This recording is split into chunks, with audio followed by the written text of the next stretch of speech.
So yeah, that next episode that we're going to do is one that has been covered by other people before. It's the known as the witch farm in Wales. Funnily enough, as we just said, Welsh Wales is back, Weird and this Wales. time it's a witch farm. You called it Welsh Wales. Yeah, Welsh Welsh Wales. Wales. I mean, Yeah, are those whales swimming around Wales? maybe.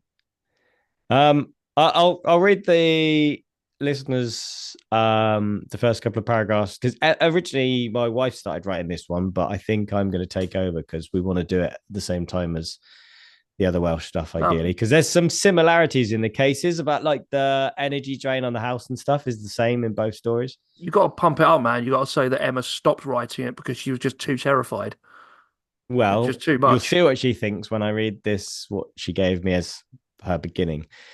So, Bill and Linda Rich were a young couple who rented an isolated farmhouse in Wales in the late 1980s, where they experienced a wide range of supernatural phenomena that left them terrified. The Riches quickly fall victim to a long list of priests, mediums, ex Satanists, and others. Some recommended to them, some they sought out, and some who literally turned up on the doorstep to lend a hand.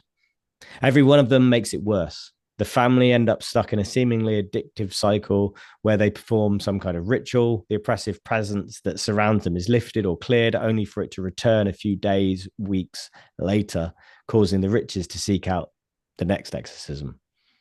Over the course of just a few years, they were told by this endless string of experts that the cause of their troubles was Bill's teenage son. Bill's paintings, the house, the barn, the Celts, the mountain, an owl, ley lines, Satan, bad energy, an unsolved murder, a conspiracy of witches, an ancient Egyptian entity, the disturbed graves of the restless dead, or the man himself, the king of the witches, Alexander's. Oh, I can't do that. That's the last podcast on the left thing. Sorry, Well, patrons. I mean, I will say if the Barrow Mountain incident is referred to as the Welsh Roswell, this Mm, one is referred to as the Welsh Amityville. So yes. yeah, it's tasty. Yeah. Um, we will be going into that for that'll be the main episode for next time. That's not the Patreon one.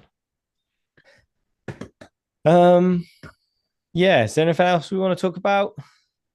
Well, I mentioned folk horror earlier. I went and saw Nosferatu the other day. Oh yeah. It was good. It was really good actually. Like it's got some mixed opinions online. Yeah. What's your take on vampire films? I noticed there weren't many in your top Halloween films. Were there any in yours? I can't remember now. What's my Lost Boys. vampire films? Oh yeah, true. Um, I quite like Hotel Transylvania. You know, it's a classic. Yeah, why not? No, I've not. I've seen reviews of it that have completely slated it, so I don't know. What It's did you it's make? good. It's good. Like you got people pouring shade on it for weird reasons, like the fact that Orlok, for everyone who thinks the vampire is Nosferatu, no, that is the actual vampire is Count Orlok. It's like a lot of people complain that he had a moustache, and they're like, oh, it's nothing like Nosferatu, it's nothing like Count Orlok, and it's like that story was based on Dracula, that was based on Stoker's Dracula, and Dracula did have a moustache, so Yeah, But yeah, no, I'm a big fan of Eggers. I don't know if you've seen yeah. many. Have you seen The Witch or The Lighthouse or I um, yes, I've The seen Northman? both of those. I didn't like the lighthouse, I must admit. I quite liked it. I preferred The Um, Witch. yeah, The Witch. Oh, to be honest, I need to rewatch that because it's been a long time since I've seen it. I remember liking it. Um, but yeah, I'm never sure about your film recommendations after I watched Red One. Red One was brilliant. Stop it. It's Right, we got as a family, we put it on, and I reckon we got 20 minutes into that shit before we turned it off. oh, Terrible. wasn't bluey enough for you, I guess. Exactly. We only watch highbrow entertainment, thank you. um, but yeah, I mean, I know it's good. It's good. I do really like The Witch. You know how like it's supposed to be like the cliche thing is girlfriends stealing their boyfriends like hoodies and like Yeah. t-shirts and stuff. Mine, I've got one where I reversed that on. I Uno reversed that with Becky on her Black Phillip t-shirt because it's a great t-shirt and Black Phillip's a great character. So yeah, Fair enough. I'll wear one on the podcast at some point and then she'll know where it's gone. Um, but yeah, the Northman was good. Again, like he's very good at historical accuracy when it comes to the kit as well. So I can I quite haven't seen The appreciate. Northman, believe it or not. Well, I'm telling you to watch it, so you'll probably think it's shit, but Yeah. it's good. It I've could have heard been mixed more. things about that. It could have been more story wise, but I think it was never going to quite match up to what I thought it was going to be. And I know the But guy who did the music for it. So, I've got yes, skin in the game, as it were. um, Um, Jonas Lorentzen, if anyone's wondering. I think I might have seen him on a podcast. Yeah. If you don't know who he is, he's got a band called Nabala. And he did a lot. Not just him, but he was involved with the music for the film. I think he might be in it, maybe. I Yeah, haven't seen it. uh, yeah, maybe. Um, Yeah, if you don't know who he is, check out Will I Like It because he was on that and we had a good chat and they produced some mead with a Welsh meadery, actually, just a title together. bringing it back in there. Bringing But it back. Do you know what? I ran out of time on that last episode, but I did want to do a little bit more about folklore because some people talk about the aliens and go, yeah, but there's a lot of like folklore in the area of Fae and stuff. Like, but that still doesn't give you the answer. That just gives you more questions. Like, or maybe these people are like, oh yeah, definitely the Fae exist. Aliens, don't know what the hell you're yeah. talking about, but the Fae, yeah, we know they exist. And when you start to Um, look into some of the Welsh folklore, there's some really interesting stuff out there. I can think of someone that would be a really good guest, but I don't know if he'd do it. who's We'll this? see.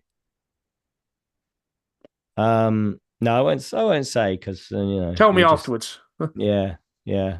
I don't know because he said ages ago he'd come on Will of Viking, but he hasn't yet. What does his name rhyme with? I'll give you a clue. He's from Welsh Wales. Oh, really? Mm. Well, yeah, I've got a few ideas for guests. I do want to start have a little pull towards folklore. I mean, it's all folklore, as we were chatting about before we started recording. Um, it was It's modern folklore. it's modern folklore, sort of creepypastas have, without giving out too much more, creepypastas have become modern folklore. So, Well, no, I can say to the Patreons now, like the thing to do when we're recording, if you're watching, is to keep an eye on the pile of books behind me because there's clues in the books for what's coming. You just go, oh, I see they're going to do an episode on that next. Okay. But yeah, as I said, I wanna move into some more historical folklore as well and some traditional folklore. Um, I have a book coming on something I did a short on at Halloween actually, which we'll do, which is I've got to say it now. It's in Gaelic and well actually drum roll. Claire Claire doesn't listen to this, so I can get away with it because she told me off. Amthea Liathmore, the big grey man of Ben McDoy. Okay, that was noble effort. I like that. I thought it was good, and I That was asked my good. friend Wildcat, and she was like, "Sounds all right to me." But Claire was like, "Next time you need to speak Gaelic, can you talk to me first?" And then you're going to do an episode on conspiracy theories Yes, yes. That is who at knows some what. point. As I said, we've got ideas for that. It's one of the ideas for a format was each of us picks one and tries to convince the other. But I think we might have got a more fun way to do it, which will involve getting guests on the show. Some have been on before, some just listeners. So yeah, if any of you multitudes of Patreons has a conspiracy theory you'd like to talk about and willing to let us kick it around a bit, And you yeah, don't have to come on if you don't want to record. You don't have to. You can we can read it for you. but we heartily encourage you coming on. Yes. But I found the ultimate conspiracy theory, Andy, that no one can deny. It's got The to be the owls, biggest conspiracy. No, the biggest conspiracy theory in the world. We'll end go on on, this. go on. Santa Claus. Are you going to end it there? Is that a do do do do do do, or are you going to elaborate? Don't need to elaborate. Santa Claus is the biggest conspiracy theory in the world. We all partake in it. We all tell our kids about it. When we tell our kids the truth, we tell them not to tell other kids about it. It's a huge Yeah, you're conspiracy. right. That does meet the criteria.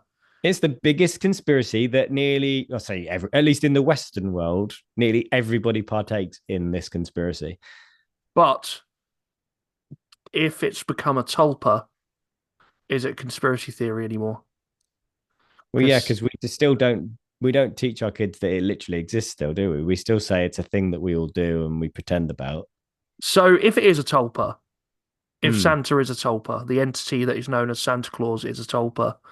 I also hate the fact we don't say Father Christmas as much anymore. If Santa Claus is a tulpa, it is entirely through the will and belief of children because the adults, it's a conspiracy and not a tulpa.